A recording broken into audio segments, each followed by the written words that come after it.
Assalamu alaikum everyone. Am I audible to all of you?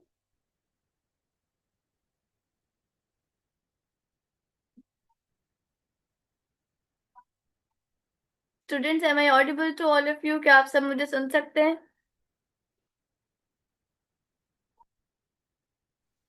Yes, ma'am. Okay. So today we gonna start a new topic which is hyperlipidemia. आज हम लोग चूंकि hyperlipidaemia पढ़ेंगे और हम ये देखेंगे अगर यहाँ पर कोई स्टूडेंट ऐसा भी है जिसने अभी तक जो फर्स्ट ईयर का स्टूडेंट है या जो सेकेंड ईयर का स्टूडेंट है, मैं उनसे भी ये कहूंगी कि आप एंड तक काइंडली क्लास में रहिएगा। उससे आपको ये समझ आएगा कि आप लोगों को फार्माकोलॉजी पढ़नी किस तरह से। हम लोग आज की क्लास में ये देखेंगे कि हाइपरलिपिडीमिया होता क्या है, इसकी पैथोफिजियोलॉजी क्या होती है, इसकी फार्माकोलॉजी क्या होती है और इसके क्लिनिकल कोरिलेशंस क्या होते हैं। अगर कोई एडवर्स इफेक्ट हमारे पास आता है किसी भी ड्रग का, तो हम उसको कैसे रिवर्स कर सकते हैं। तो सबसे पहले तो हम इसके अंदर देखेंगे हाइपरलिपिडीमिया के अंदर इसकी पैथोफिजियोलॉजी। हाइपरलिपिडीमिया का मतलब क्या होता है? हाइपर का मतलब होता है ज्यादा और लिपिडीमिया का मतलब लिपिड का ज्यादा हो जाना। अगर बॉडी के अंदर कोलेस्ट्रॉल बढ़ जाए, चिकनाई बढ़ जाए, तो इस कंडीशन को हम लोग हाइपरलिपिडीमिया कहते हैं। अब ये किन कॉजेस की वजह से होता है? इसके तीन कॉज होते हैं। अगर आप लोग कभी भी हाइपरलिपिडीमिया के पेशेंट्स को देखेंगे तो आपको उनके कुछ लेवल्स के थ्रू पता चल जाएगा कि हाँ भाई, इनको हाइपरलिपिडीमिया का इशू है या इनका कोलेस्ट्रॉल लेवल एलिवेटेड है। वो क्या कॉजेज होते हैं? पहला आपके पास होता है एलडीएल। ठीक है, अगर किसी पेशेंट की बॉडी के अंदर एलडीएल, लो डेंसिटी लिपिड, बढ़ा हुआ है तो उसको हाइपरलिपिडीमिया हो सकता है। इसी तरह से ट्राइग्लिसराइड लेवल, इसी तरह से एचडीएल लेवल अगर कम हो तो भी हमारे पास हाइपरलिपिडीमिया होते हैं। देखिए, हमारे पास ना फैट्स दो तरह के होते हैं। आप लोगों ने कभी अगर सुना हो कि खून की शरियानों में, खून की नालियों में, ब्लड वेजल्स के अंदर चिकनाई जम गई जिसकी वजह से खून पास नहीं हो पा रहेगा, ब्लड पास नहीं हो पा रहेगा हार्ट तक। जी, सुना है कभी आप लोगों ने इस तरह से प्लेक्स के अबाउट स्क्लेरोटिक प्लग्स आपके पास होते हैं। तो हमारे पास एलडीएल अगर अक्यूमुलेट हो जाए, अगर एलडीएल आपके पास अक्यूमुलेट हो जाता है ब्लड वेजल्स के अंदर, तो ये हमारे पास कौन सी कंडीशन आ जाती है? हाइपरलिपिडीमिया की आ जाती है। इसके अंदर आपकी ब्लड वेसल बिल्कुल ऑब्स्ट्रक्ट हो जाती है। एलडीएल हमारे पास बैड कोलेस्ट्रोल है। एलडीएल हमारे पास कौन सा कोलेस्ट्रोल है? बैड कोलेस्ट्रोल है। ठीक है, और एचडीएल हमारे पास कैसा कोलेस्ट्रोल है? It's a good cholesterol. ये आपके पास एक अच्छा कोलेस्ट्रोल होता है। ये काम किस तरह से करता है, अब हम इस ये तमाम चीजें देखेंगे। नॉर्मली बेटा क्या होता है कि जब भी आप लोग खाना खाते हैं, कोई भी फैट आप फैटी डाइट लेते हैं, चिकनाई वाली डाइट लेते हैं, कुछ भी इस तरह का खाते हैं, तो वो आपके जीआईटी से एब्जॉर्ब होकर कहाँ पे आ जाता है? इंटेस्टाइन में आ जाता है। इंटेस्टाइन के अंदर आपके पास क्या आता है? इंटेस्टाइन में आपके पास कोलेस्ट्रोल आता है। इंटेस्टाइन में आपके पास फ्री फैटी एसिड्स आते हैं। इंटेस्टाइन में आपके पास विटामिन ए, डी, ई और के मौजूद होते हैं। विटामिन ए, डी और विटामिन ए, डी, ई, के को हम लोग फैट सॉल्युबल विटामिन भी कहते हैं। इसके साथ ही हमारे पास एक और बहुत इंपॉर्टेंट चीज मौजूद होती है इंटेस्टाइन के अंदर, जिसको हम क्या कहते हैं? बाइल एसिड्स कहते हैं। बाइल एसिड्स हमारे पास गॉल ब्लैडर के थ्रू यहाँ पर आता है। बाइल एसिड क्या करता है? हमने बचपन से पढ़ा है कि बाइल एसिड हमारे पास इमल्सिफाइंग एजेंट है। ये हमारे पास हेल्प करता है कोलेस्ट्रॉल, फ्री फैटी एसिड और विटामिन ए, डी, ई की एब्जॉर्प्शन में। ये इसकी एब्जॉर्प्शन में हेल्प आउट करता है। आपके पास cholesterol, free fatty acid, vitamin A, D, E के सबसे पहले एब्जॉर्ब होकर बॉडी में कहाँ जाते हैं? सबसे पहले ये एब्जॉर्ब होते हैं और एब्जॉर्ब होकर आते हैं आपके लिम्फेटिक सिस्टम में। सबसे पहले एब्जॉर्ब होके कहाँ आते हैं? लिम्फेटिक सिस्टम में। और इसको कौन हेल्प आउट करता है? इसको हेल्प आउट करता है बाइल एसिड। ठीक है, अच्छा सवाल ये उठता है कि पहले ये हमारे पास लिम्फेटिक सिस्टम में क्यों आ रहा है? कोलेस्ट्रोल जो है वो डायरेक्ट हमारे पास ब्लड में चला जाए। ये जो हमने पढ़ा है cholesterol, free fatty acid, vitamin A, D, E के, ये हमारे पास डायरेक्ट ब्लड में चले जाए। ये लिम्फेटिक सिस्टम में क्यों आ रहे हैं? ये लिम्फेटिक सिस्टम में इस वजह से आते हैं क्योंकि यहाँ पर इंटेस्टाइन के अंदर cholesterol, free fatty acid, vitamin A D E के मिलकर एक मॉलिक्यूल बना लेते हैं। इस मॉलिक्यूल को हम कहते हैं काइलोमाइक्रॉन। ठीक है, ये जो काइलोमाइक्रॉन है ये साइज के अंदर लार्ज होता है, बड़ा होता है। ये इतनी आराम से ब्लड वेसल में नहीं जा सकता। तो सबसे पहले इसको कहाँ भेजा जाता है? इसको लिम्फेटिक सिस्टम में भेजा जाता है। लिम्फेटिक सिस्टम के बाद अब ये जो काइलोमाइक्रॉन है ये दो चीजों में रिच होता है। इसके पास दो चीजें बहुत ज्यादा होती हैं, एक ट्राइग्लिसराइड और इसके अलावा दूसरा कोलेस्ट्रॉल। ये दोनों चीजें इसके पास ज्यादा मौजूद होंगी, ट्राइग्लिसराइड और कोलेस्ट्रॉल। अब होता क्या है, हमने जो भी फैटी इंटेक किया वो इंटेस्टाइन से हमारे पास आ गया लिम्फेटिक सिस्टम में। अब लिम्फेटिक सिस्टम से वो कहाँ जाएगा? लिम्फेटिक सिस्टम से बेटा ये जितनी भी चिकनाई है ये सब आपके पास चली जाएगी ब्लड वेसल के अंदर। ठीक है, अब ये आपके पास ब्लड वेसल में आएगी थ्रू थोरेसिक डक्ट। अच्छा, क्वेश्चंस ये है कि मैं आप लोगों के क्वेश्चन लास्ट में लूंगा। अटेंडेंस फॉर्म जो है राफे वो आप लोगों को ग्रुप में प्रोवाइड किया जाएगा। अच्छा जी। हमारे पास ब्लड के अंदर क्या आ जाता है? ब्लड के अंदर आपके पास आ जाता है काइलोमाइक्रॉन। जैसे ही आपके पास ब्लड वेसल के अंदर काइलोमाइक्रॉन आता है, यहाँ पर आपके पास सर्कुलेटरी सिस्टम में एक चीज मौजूद होती है जिसको हम कहते हैं LPL, lipoprotein lipase. Lipoprotein lipase का काम क्या होता है? लिपोप्रोटीन लाइपेज ये जो काइलोमाइक्रॉन है इसके अंदर से ट्राइग्लिसराइड को निकालता है और उसको निकालकर कहाँ पर भेज देता है? मैं बताती हूँ आपको। यहाँ पर देखें, इससे निकाला है ट्राइग्लिसराइड को काइलोमाइक्रॉन से और इसको निकाल के भेजेगा एक्स्ट्रा हेपेटिक टिश्यूज के पास। एक्स्ट्रा हेपेटिक टिश्यूज हमारे पास दो होते हैं, एक आपके पास होता है एडिपोज टिश्यूज, ठीक है, और दूसरे आपके पास होते हैं स्केलेटल मसल्स। ठीक है, ये जो ट्राइग्लिसराइड है ये आपके पास जाएगा एडिपोज टिश्यूज के पास और साथ में कहाँ जाएगा? ट्राइग्लिसराइड के पास जाएगा। यहाँ पर क्यों जा रहा है हम इस चीज को भी देखेंगे। पहले मुझे ये बताइए कि यहाँ तक की आप लोगों को बात समझ आएगी या कोई चीज ऐसी जो आप लोगों को नहीं आती? जी स्टूडेंट्स, कोई ऐसी चीज जिसमें आप लोगों को कंफ्यूजन हो रही हो?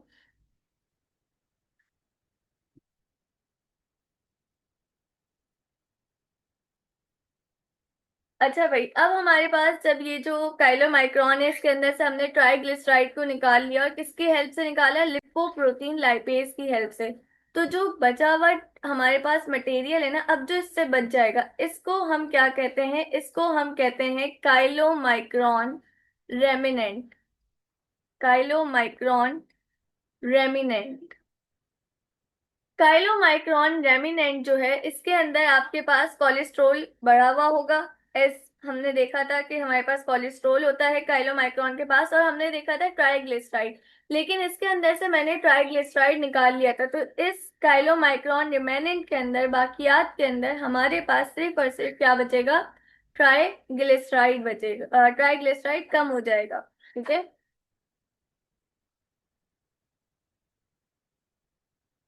बिल्कुल सिर्फ ट्राइग्लिसराइड हमारे पास आएगा और ट्राइग्लिसराइड माद आने के बाद आपके पास एब्जॉर्ब होगा एक्स्ट्रा हेपेटिक टिश्यूज में। एक्स्ट्रा हेपेटिक टिश्यूज में ये जो एक्स्ट्रा हेपेटिक टिश्यूज है इसके अंदर इस ट्राइग्लिसराइड को कन्वर्ट करवाया जाएगा फ्री फैटी एसिड के अंदर और इस फ्री फैटी एसिड से फर्दर आगे बनाया जाएगा एटीपी। ये एटीपी आप लोगों को एनर्जी प्रोवाइड करेंगे स्केलेटल मसल की मूवमेंट वगैरह के अंदर। ठीक है, तो हमारे पास क्या हुआ? हमारे पास सबसे पहले हमारी डाइट से आया कोलेस्ट्रॉल, फ्री फैटी एसिड, फिर लिम्फेटिक सिस्टम के थ्रू वो ब्लड वेसल में आया। अब कोलेस्ट्रॉल हमारे पास ब्लड वेसल तक आ चुका है। ब्लड वेसल में आने के बाद हमने उसके अंदर से ट्राइग्लिसराइड को निकाल लिया और पीछे हमारे पास क्या बच गया? पीछे हमारे पास बच गया कोलेस्ट्रॉल और थोड़ा सा अमाउंट ट्राइग्लिसराइड का। अब हम इसको कहाँ भेजेंगे? अब हम इसको सबसे पहले भेजेंगे लिवर के पास। जो हमारे पास ये जो रिमेनेंट है इसको हम भेजेंगे अब लिवर के पास। देखो ये पूरी साइकिल है आप लोगों के पास। पैथोफिजियोलॉजी इसी तरह से होती है। पैथोफिजियोलॉजी में पहले हम लोग ये देखते हैं कि किसी भी चीज का नॉर्मल मैकेनिज्म क्या है। उसके बाद हम लोग समझते हैं कि उसके अंदर मसला आ कहाँ पर रहा है। तो आपके पास जो काइलोमाइक्रोन रिमेनेंट था उसको हमने कहाँ भेज दिया, उसको हमने भेज दिया लिवर के पास। लिवर के अंदर मौजूद होता है एक एंजाइम जिसका नाम होता है एसिटाइल को ए। एसिटाइल को ए क्या करता है, ये जो आपके पास काइलोमाइक्रोन रेमिनेंट आता है इसको कन्वर्ट करवाता है। किसके अंदर कन्वर्ट करवाता है, ये इस काइलोमाइक्रोन को कन्वर्ट करवाएगा आपके पास एक और मॉलिक्यूल के अंदर, और उस मॉलिक्यूल को हम कहते हैं VLDL। अब ये जो VLDL है ये हमारे पास कहाँ जाएगा, ये फर्दर आपके पास ब्लड में जाएगा। ब्लड में जाने के बाद ब्लड वेसल के अंदर हमने पढ़ा था हमारे पास क्या मौजूद था, ऊपर हमने अभी पढ़ा था लिपोप्रोटीन लाइपेज। अब देखो हो क्यों रहा है, ये सारी चीजें हो इसलिए रही हैं कि हमारी बॉडी के अंदर जहां जहां पर एक्स्ट्रा कोलेस्ट्रोल है, एक्स्ट्रा ट्राइग्लिसराइड है, उन सब जगहों से पकड़कर लाया जाए और उसके अंदर से एक्स्ट्रा चीजें निकाल ली जाए। अब ये VLDL आपके पास अगेन आता है ब्लड सर्कुलेशन के अंदर। ब्लड सर्कुलेशन में आने के बाद इस VLDL से भी हम लोग क्या करेंगे, ट्राइग्लिसराइड को निकाल लेंगे और कहाँ पे भेज देंगे, एक्स्ट्रा हेपेटिक टिश्यूज में। और ये वाला VLDL आपके पास किस में कन्वर्ट हो जाएगा, IDL में। ठीक है। फिर कुछ एंजाइमेटिक डिग्रेडेशन के बाद इस IDL को भी कन्वर्ट कर दिया जाएगा LDL के अंदर। इस पूरे प्रोसीजर के थ्रू हमारे पास बैड कोलेस्ट्रोल बनता है, LDL बनता है। गेटिंग? ये बात आप लोगों को समझ आई कि हमारे पास LDL कैसे बना। अब बेटा ये जो LDL बना है ना, ये दो चीजों में रिच होगा, एक कोलेस्ट्रॉल के अंदर और दूसरा ये आपके पास रिच होगा ट्राइग्लिसराइड के अंदर। ठीक है। हाँ भाई, यहाँ तक की बात समझ आई है कि हमारे पास LDL कैसे बना है, किस तरह से हमारे पास सबसे पहले काइलोमाइक्रॉन बनता है, फिर उससे काइलोमाइक्रॉन रेमिनेंट बनता है, फिर काइलोमाइक्रॉन रेमिनेंट से आपके पास VLDL बनता है, VLDL से IDL बनता है, IDL से आपके पास LDL बनता है, लो डेंसिटी लिपिड, जिसको हम लोग बैड कोलेस्ट्रोल भी कहते हैं। ठीक है। VLDL भी हमारे पास वेरी लो डेंसिटी लिपिड होता है, लेकिन इससे भी ज्यादा बैड क्वालिटी का लिपिड हमारे पास LDL है। ठीक है। लास्ट कंपाउंड LDL, जिसको इजीली हमारी बॉडी जो है वो आगे भेज सकती है। अब इस LDL के अंदर मैंने आपको बताया कि कोलेस्ट्रोल का अमाउंट बहुत ज्यादा है। इसने आपकी बॉडी में जहां जहां कोलेस्ट्रोल था उसको पकड़ लिया, जितना ट्राइग्लिसराइड ये एनर्जी में यूटिलाइज कर सकता था उतना एनर्जी में यूटिलाइज किया और बाकी ये अपने साथ लेके आ गया। तो अब इस LDL के पास दो चीजें हैं, ट्राइग्लिसराइड और कोलेस्ट्रोल। अब ये कहाँ पर जाएगा, ये LDL अब आपके पास दो जगहों पर जाता है। सबसे पहले ये आपके पास जाता है, हाँ भाई, कोलेस्ट्रॉल कहाँ कहाँ पे यूज होता है बॉडी के अंदर, स्टीरॉयड हार्मोन्स बनाने में यूज करते हैं हम लोग। हाँ भाई, कोलेस्ट्रॉल से हम लोग स्टीरॉयड हार्मोन्स बनाते हैं, तो ये हमारे पास गुनेट्स में जाएगा और इसके अलावा ये हमारे पास जाएगा एड्रेनल कॉर्टेक्स में। ठीक है। अब क्या होगा हमारे पास, जब हमारे पास ये जो LDL है ये हमारे पास आ जाएगा गुनेट्स के पास। गुनेट्स के ऊपर मौजूद होते हैं, गुनेट्स या एड्रेनल कॉर्टेक्स के पास मौजूद होते हैं रिसेप्टर। ये इन रिसेप्टर से बाइंड करेगा और through endocytosis, remember that one thing, कि ये एंडोसाइटोसिस के जरिए सेल के अंदर आएगा। अब LDL हमारे पास कहाँ आ चुका है, अब LDL हमारे पास आ चुका है गुनेट्स के अंदर, एड्रेनल कॉर्टेक्स के अंदर। और अब हम इस LDL से क्या बनाएंगे, इससे हम बनाएंगे स्टीरॉयड हॉर्मोन्स। ठीक है। क्यों बनाएंगे, क्योंकि मैंने आपको बताया it is very very rich in cholesterol. एक चीज तो ये, एक तो ये यहाँ जाता है। इसके अलावा चूंकि ऑफ कोर्स LDL कहाँ पे मौजूद है, हमारे पास ब्लड वेजल्स के अंदर मौजूद है। ठीक है। तो अब हमारे पास ब्लड वेजल्स के अंदर जो इंटरनल लाइनिंग होती है आपकी ब्लड वेजल्स की, इसके अंदर मौजूद होते हैं मैक्रोफेजेस। आपकी ब्लड वेजल्स की जो लाइनिंग है उनके पास क्या मौजूद होते हैं, उनके पास मौजूद होते हैं मैक्रोफेजेस। तो अब LDL ऑफ कोर्स आपके पास ब्लड वेसल के अंदर है, कुछ तो आपके पास चला गया गुनेट के पास और कुछ आपके पास अभी ब्लड वेसल में मौजूद है। जो ब्लड वेसल के अंदर LDL मौजूद है इस एलडीएल को मैक्रोफेज एंडोसाइटोसाइज कर लेगा। ये आपके पास मैक्रोफेज है, और मैक्रोफेज क्या करेगा, इस एलडीएल को अपने अंदर एब्जॉर्ब कर लेगा थ्रू एंडोसाइटोसिस। और अब इस मैक्रोफेज को हम लोग मैक्रोफेज नहीं कहेंगे बल्कि फॉर्म सेल कहेंगे। ठीक है। हाँ भाई, यहाँ तक की बात समझ आइए। यहाँ से मेन मसला खड़ा होता है, ये सबसे बड़ा मेन मसला है। यहीं से हमारे पास हाइपरलिपिडीमिया की बीमारी की शुरुआत होती है। ये जो फॉर्म सेल्स हैं यानी कि मैक्रोफेजेस हैं, जिन्होंने एलडीएल को एब्जॉर्ब कर लिया है, कोलेस्ट्रॉल को एब्जॉर्ब कर लिया है, चिकनाई को एब्जॉर्ब कर लिया है, ये इसको लेकर बना लेंगे यहाँ पर प्लेग। अब ये यहाँ पर आपके पास बन चुका है प्लेग, और इसकी वजह से आपके पास कौन सी डिजीज हो सकती है, इसकी वजह से आपके पास हो सकती है एरिथ्रोस्क्लेरोटिक कार्डियोवेस्क्यूलर डिजीज। ये हमारे पास फैटी प्लेक्स के बनने से होती है। पूरा होल मैकेनिज्म आप लोगों को समझ आया कि अगर आपकी बॉडी के अंदर एलडीएल की मिकदार ज्यादा होगी तो किस तरह से चिकनाई आपके ब्लड वेसल्स के अंदर जमना शुरू हो जाएगी। हाँ भाई, किसी को कोई कंफ्यूजन है, किसी को इसकी पैथोफिजियोलॉजी ना समझ आई हो तो वो मुझसे पूछ ले, मैं अगेन आप लोगों को बता दूंगी।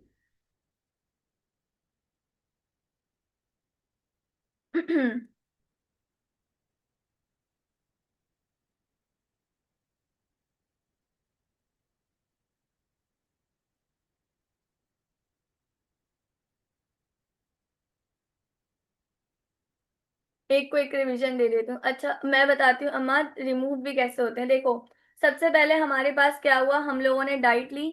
डाइट से हमारे पास क्या आया, डाइट से हमारे पास आया फ्री फैटी एसिड, उसके साथ आया कोलेस्ट्रोल।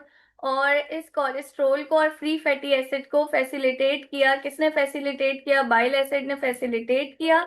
बाइल एसिड हमारे पास इनकी एब्जॉर्प्शन को इंक्रीज करवाता है। ठीक है, ये बात आप लोगों ने लाजमी लाजमी याद रखनी है। Bile acid fatty free fatty acid को और कोलेस्ट्रोल को फैसिलिटेट कराएगा। और आप लोगों ने कभी सुना है कि अक्सर लोग कहते हैं कि भाई पालक जो है उसको आप लोग घी में बनाएं, या पालक को जो है आप लोग क्या कहते हैं, मक्खन वगैरह के साथ यूज करें। क्योंकि हमने पढ़ा था कि स्पेनिश के अंदर हमारे पास क्या मौजूद होता है, विटामिन ए, डी, ई के, ये तमाम विटामिन हमारे पास मौजूद होते हैं और ये फैट सॉल्युबल विटामिन हैं। तो जब भी हम लोग कोई चिकनाई वाली चीज के साथ, जैसे पालक को अगर हम लोग बनाते हैं मक्खन में या इन सब चीजों के साथ, तो उससे हमारे पास क्या होता है, जो फैट सॉल्युबल विटामिन होते हैं ना, वो भी इजीली एब्जॉर्ब होते हैं। ये पॉइंट हमारे पास न्यूट्रिशनल काउंसलिंग के लिए इंपॉर्टेंट है। गेटिंग? अच्छा भाई। हमारे पास डाइट से आ गया फ्री फैटी एसिड, कोलेस्ट्रोल, और इन दोनों से मिलके हमारे पास ये दोनों हमारे पास एब्जॉर्ब होके आ गए सबसे पहले लिम्फेटिक सिस्टम के अंदर। और लिम्फेटिक सिस्टम के अंदर जब ये आए तो इनका नाम हमने क्या रखा, इनका नाम हमने रखा काइलोमाइक्रॉन। ये काइलोमाइक्रॉन हमारे पास रिच थे, किसके अंदर रिच थे, इनके पास ट्राइग्लिसराइड था और इनके पास कोलेस्ट्रोल था। सवाल ये उठता है कि इनके पास ट्राइग्लिसराइड आया कहाँ से, तो बेटा ये जो फ्री फैटी एसिड है ना, इसको लिम्फेटिक सिस्टम के अंदर हम लोग कन्वर्ट करवा लेंगे ट्राइग्लिसराइड के अंदर, तो इस तरह से हमारे पास काइलोमाइक्रॉन में ट्राइग्लिसराइड आ जाएगा। अब ये जो काइलोमाइक्रॉन है ये आपके पास फर्दर जाएगा ब्लड वेजल में। ब्लड वेजल में एक बहुत नास्टी चीज मौजूद है which is lipoprotein lipase, this enzyme. ये एंजाइम क्या करेगा, ये स्टाइलोमाइक्रॉन के अंदर से ट्राइग्लिसराइड को निकालेगा। ये बोलेगा भाई आपका इसका कोई काम नहीं है, मुझे इस ट्राइग्लिसराइड से क्या बनाना है, मुझे इससे बनानी है एनर्जी, एटीपी बनाना है। ठीक है, ये इस ट्राइग्लिसराइड को किसको भेजेगा, एक्स्ट्रा हेपेटिक टिश्यूज को भेजेगा।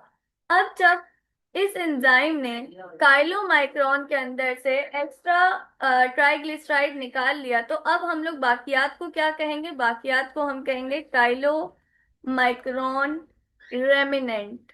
ठीक है, और मुझे बताइए काइलो माइक्रोन रेमिनेंट के अंदर कौन सी चीज कम होगी, कोलेस्ट्रॉल कम हो जाएगा या ट्राइग्लिसराइड कम हो जाएगा। हाँ भाई। क्या चीज कम होगी हमारे पास,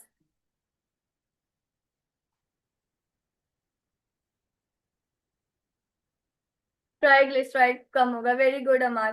तो हमारे पास इस काइलोमाइक्रॉन के अंदर ट्राइग्लिसराइड कम हो गया और कोलेस्ट्रॉल इसके पास अगेन अभी भी रिच क्वांटिटी में मौजूद है। अब ये जो हमारे पास काइलोमाइक्रॉन रेमिनेंट है, इसको हम लोग सबसे पहले भेजेंगे लिवर के पास। लिवर में जाकर ये किसमें कन्वर्ट होगा, एसिटाइल को एंजाइम ए के थ्रू ये कन्वर्ट हो जाएगा वीएलडीएल के अंदर। देखो वीएलडीएल के अंदर कन्वर्ट होगा ना, तो फर्क क्या है मैम, हमने माना कि आपने हमें कहा कि एसिटाइल को एंजाइम ए की हेल्प से काइलोमाइक्रॉन को वीएलडीएल में कन्वर्ट करवा दिया जाएगा। फर्क क्या आएगा बेटा, फर्क क्या आएगा कि लिवर के अंदर पहले से कुछ ट्राइग्लिसराइड और कुछ कोलेस्ट्रॉल मौजूद होगा। तो वीएलडीएल के अंदर अगेन क्या होगा, कोलेस्ट्रॉल और ट्राइग्लिसराइड की क्वांटिटी और ज्यादा इंक्रीज कर जाएगी। अब ये जो वीएलडीएल है, ये अब आपके पास लिवर से कहाँ जाएगा, लिवर से आपके पास जाएगा ब्लड वेसल के अंदर। ब्लड वेसल के अंदर इसका किससे सामना होगा, लिपोप्रोटीन लाइपेज से होगा। लिपोप्रोटीन लाइपेज अगेन वीएलडीएल के अंदर से ट्राइग्लिसराइड को निकाल लेगा फॉर एटीपी, और बाकी बचा हुआ जो मॉलिक्यूल है वीएलडीएल का उसको कन्वर्ट करवाएगा पहले आईडीएल में। ये इंटरमीडिएट कंपाउंड होगा, अनस्टेबल होगा, फौरन से कन्वर्ट हो जाएगा किसमें, एलडीएल में। इन दिस वे हमारे पास एलडीएल बनता है। ठीक है, हाँ भाई, कोई मसला?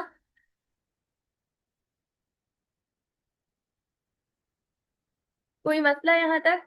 फिर हमने देखा ये एलडीएल हमारे पास कहाँ जाएगा, ये हमारे पास एडर्नल कॉर्टेक्स और गोनेड्स में जाएगा फॉर स्टीरॉयडल हॉर्मोन्स। और इसके अलावा और कहाँ जाएगा, ये हमारे पास मैक्रोफेजेस के पास जाएगा, और वहां पर जाकर क्या करेगा, मैक्रोफेजेस को फॉर्म सेल में कन्वर्ट करवाएगा। और यहाँ से हमारे पास सारा मसला शुरू हो जाता है प्लेक्स का, हाइपरलिपिडीमिया का, जिसको हम लोग क्या कहते हैं, एरिथ्रोस्क्लेरोटिक कार्डियोवेस्क्युलर डिजीज। ठीक है, that's all about pathophysiology of hyperlipidaemia.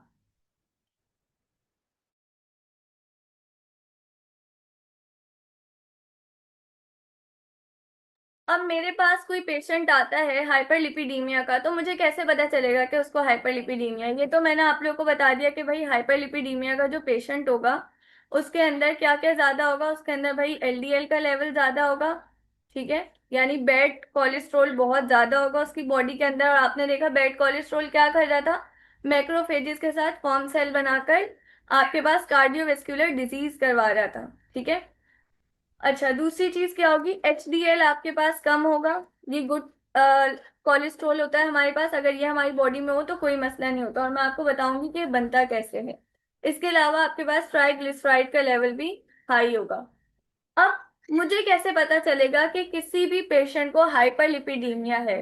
कुछ कंडीशंस को देखकर, मुझे कुछ सिम्टम्स को देखकर पता चल जाएगा कि हाँ भाई ये जो पेशेंट है ना, इसको क्या है, इसको हाइपरलिपिडीमिया है। फॉर एग्जाम्पल, हमारे पास आप लोगों ने स्किन रिलेटेड एक डिजीज का नाम सुना होगा जिसको हम कहते हैं जेंथोमास।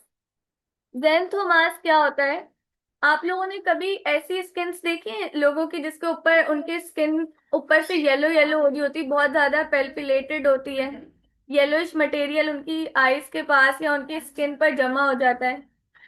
हाँ भाई,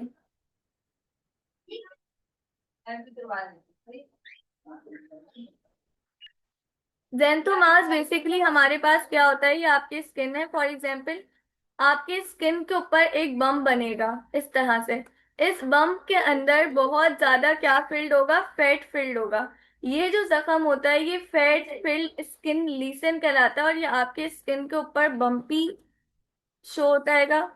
या तो ये बम्पी नजर आएगा आपको, या ये आपको प्लेक की फॉर्म में नजर आएगा। और ये किसके वजह से होता है, इसके अंदर फॉर्म सेल्स अक्यूमुलेट हो जाते हैं।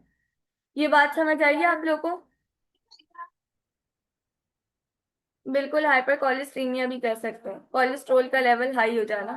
लेकिन हमें ये कैसे पता चलेगा, क्योंकि स्किन के ऊपर ना फॉर्म सेल आकर जमा होना शुरू हो जाएंगे। गेटिंग? हाँ भाई बच्चों, यहाँ तक की बात समझ आई है सबको? मैं आप लोगों को पिक्चर भी दिखा देती हूँ जेंथोमास रिलेटेड पेशेंट्स की।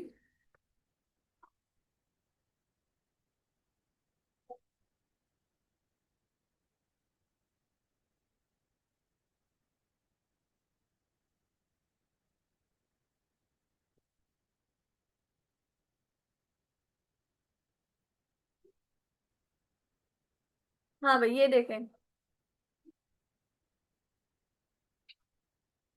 यहाँ पर जो आपको फैट नजर आ रहा है जमा हुआ आइस के पास, ये जो स्किन के ऊपर लीशंस बनना शुरू हो गए, इनको हम कहते हैं जेंथोमास। ठीक है।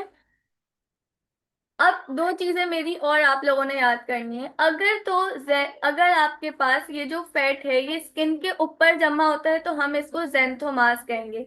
लेकिन अगर फैट आपके पास इस तरह से आई के साइड पर जमा हो रहा है, जैसे ये वाला जो साइड होता है ना आईज का, इसको हम कहते हैं मीडियल पोर्शन। ये हमारे पास आइस का मीडियल पोर्शन है। अगर आपके पास फैट आइस के मीडियल पोर्शन पर जाकर जमा हो रहा है, अक्यूमुलेट हो रहा है, तो इस कंडीशन को हम कहते हैं जेंथेल्स्मा। ठीक है। ठीक है। हाँ भाई बच्चों, ये बात समझ आई आप लोगों को? इसके अलावा आप लोगों ने एक और चीज देखी होगी हाइपरलिपिडीमिया के पेशेंट्स के अंदर, कि इनके आई के कॉर्निया के पास बहुत ज्यादा फैट नजर आता है आप लोग को इस तरह से।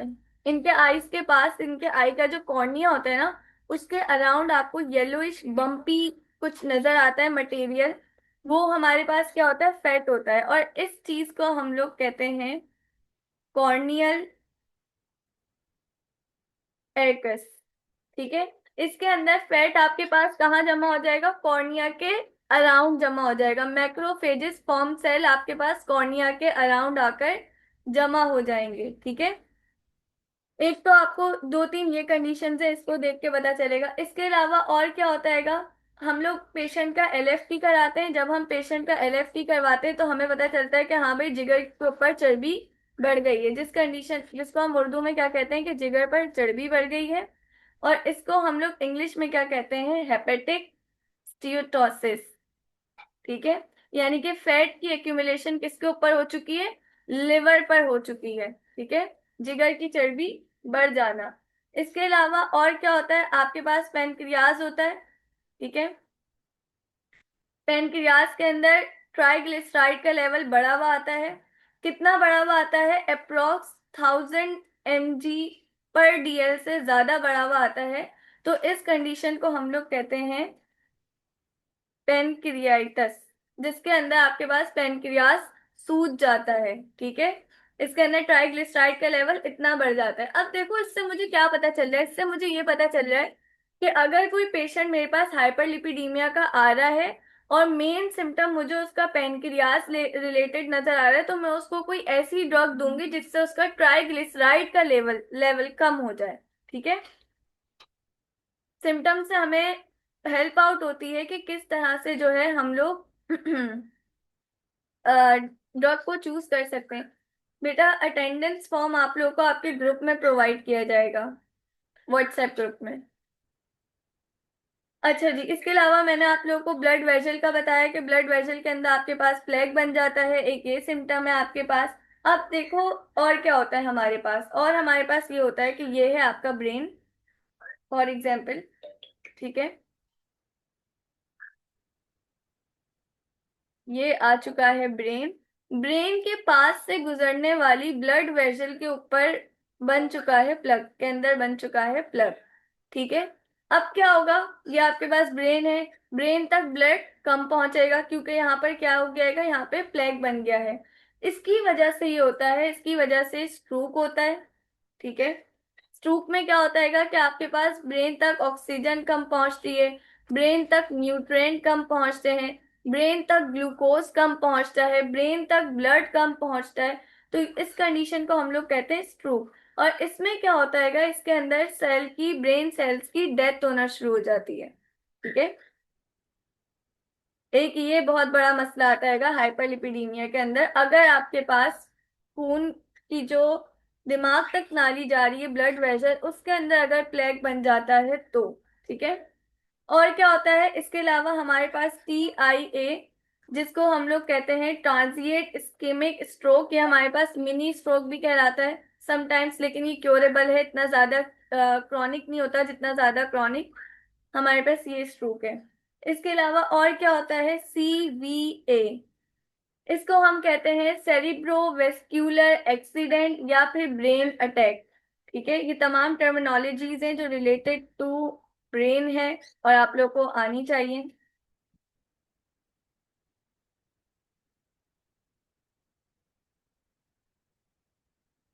बिल्कुल, अगर लिपिड क्लॉट्स जो है वो आपके पास आर्टरीज में बन जाए तो। फिर हमारे पास और कहाँ पे ब्लड ब्लड वेजल्स पाई जाती हैं? आपका हार्ट है। भाई कोई भी मेरी डायग्राम को बिल्कुल भी जज नहीं करेगा। आई नो मैं बहुत अच्छी डायग्राम्स बनाती हूँ। ये आपके पास हार्ट है और हार्ट तक आपके पास जा रही है एक ब्लड वेसल। अगर इस ब्लड वेसल के अंदर प्लेग बन जाता है तो अब क्या होगा? अब ये होगा कि आपके मायोकार्डियम टिश्यूज, आपके मायोकार्डियल सेल्स, यहाँ तक ब्लड कम जाएगा। इस कंडीशन को हम लोग क्या कहते हैं? इसके अंदर दो तीन कंडीशंस आती है हमारे पास। NSTEMI।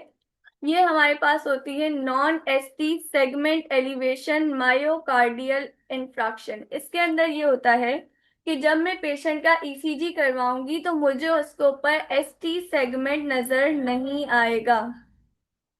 इसके अंदर नहीं पता चलता है कि कहाँ पे मसला आ रहा है। ठीक है, इसी तरह से एक और हमारे पास आती है STEMI, जिसके अंदर हमारे पास एसटी एलिवेशन मायोकार्डियल इंफ्रेक्शन होता है। इसके अंदर हमें एसटी सेगमेंट आराम से ईसीजी पे देखने को मिल जाता है और हम उससे इजीली डायग्नोस कर सकते हैं कि क्या मसला है। और इसके अलावा अंजाइना का इशू आता है। ब्लड फ्लो जो है वो हार्ट तक इंक्रीज हो जाता है, मायोकार्डियल सेल की डेथ होना शुरू हो जाती है, कोरोनरी आर्टरी डिजीज आपके पास इसके अंदर होती है। ये तमाम चीजें हार्ट रिलेटेड है। फॉर एग्जाम्पल, अगर मेरे पास वो ब्लड वेजल्स जो लेग तक जा रही हैं, ठीक है, ब्लड वेजल्स ऑफ लेग, अगर मेरे पास ब्लड वेजल्स तक जाने वाली आर्टरीज के अंदर प्लेग बन जाता है, पेरिफेरल आर्टरी डिजीज इसको कहते हैं, जिसका एक और नाम क्या है? Acute limb ischemia. ये तमाम चीजें होती हैं कि अगर आपके पास कोई भी हाइपरलिपिडीमिया का पेशेंट आ रहा है तो सबसे पहले आप खुद देखेंगे कि उसकी स्किन के ऊपर, उसके आईज के ऊपर या उसकी बॉडी के किसी पार्ट के ऊपर फैटी एक्यूमुलेशन तो नहीं है, लीशंस तो नहीं बने हुए। फिर आप क्या करवाएंगे? फिर आप उनके कुछ टेस्ट करवाना शुरू करेंगे, आप उनके LFTs करवाएंगे, आप उनकी ईसीजी करवाएंगे और उससे आप देखेंगे कि क्या एसटी सेगमेंट एलिवेटेड आ रहा है, नहीं आ रहा है।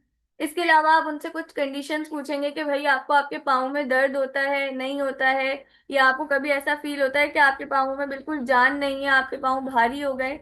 ये तमाम चीजें, ये तमाम सिम्टम्स रिलेटेड टू हाइपरलिपिडीमिया होते हैं। हमने दो चीजें कवर करी हैं अब तक, एक इंट्रोडक्शन ऑफ हाइपरलिपिडीमिया, दूसरा पैथोफिजियोलॉजी ऑफ हाइपरलिपिडीमिया, और तीसरा आपके पास सिम्टम्स ऑफ हाइपरलिपिडीमिया। ठीक है, यहाँ तक किसी का कोई सवाल?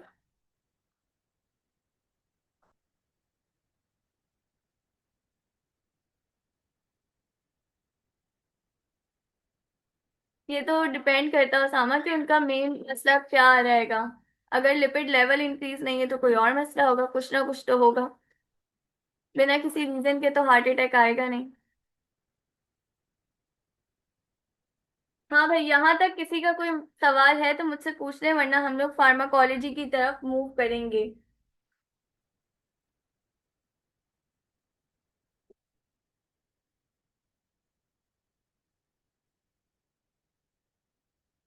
हम ईसीजी करवाएंगे, हम उनका ईसीजी करवाएंगे, हमें ईसीजी से पता चल जाएगा। इसके अलावा पेशेंट खुद अपनी कंडीशन बताएगा। इसके अलावा हमें उनकी हालत देख के भी पता चल जाएगा, उनके सीने में दर्द रहने लगेगा। हमारे इसके लिए सर्जरी भी की जाती है और इसके लिए हमारे पास मेडिसिन भी होती हैं। और इसके अलावा बाज़ औक़ात ये होता है कि मेरे जहन में वो वर्ड अभी आ नहीं रहा है, जिसके अंदर अगर किसी की खून की नालियां, ब्लड वेजल्स बंद हो जाती हैं तो हम लोग उनको खोलने के लिए पाइप्स टाइप एक मटेरियल होता है, उससे इंसर्ट करते हैं। वो टर्मिनोलॉजी अभी मेरे जहन में बिल्कुल नहीं आ रही, मैं थोड़ी देर सोचती हूँ, मुझे याद आता है तो मैं बताती हूँ। अगर नॉर्मल पर्सन में प्लेग फॉर्मेशन हो रही है तो अमाद हम पहले उसको डिजीज के थ्रू ट्रीट करेंगे। ठीक है, बिल्कुल सही बता रहे हैं सामा। हम उसको सबसे पहले जो है वो ड्रग्स के थ्रू ट्रीट करने की कोशिश करेंगे, हम उन्हें मेडिसिन देंगे।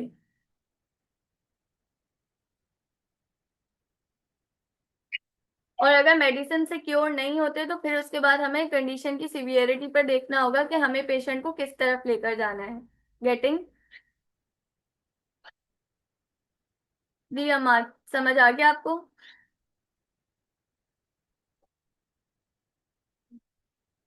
मैम, फर्स्ट डिजीज जो थी जिसमें एसटी सेगमेंट ईसीजी में नहीं शो हो रहा था, तो उसको डायग्नोस किस तरह से किया जाएगा? इसका तरीकेकार ये होता है, उनसे हम लोग एलएफटीज कराते हैं। एलएफटीज के अंदर हमारे पास कुछ चीजें एलिवेटेड आती हैं, उससे हमें पता चल जाता है।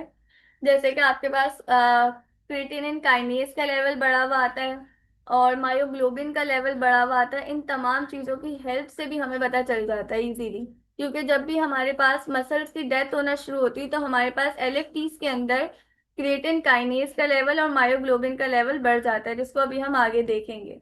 ठीक है?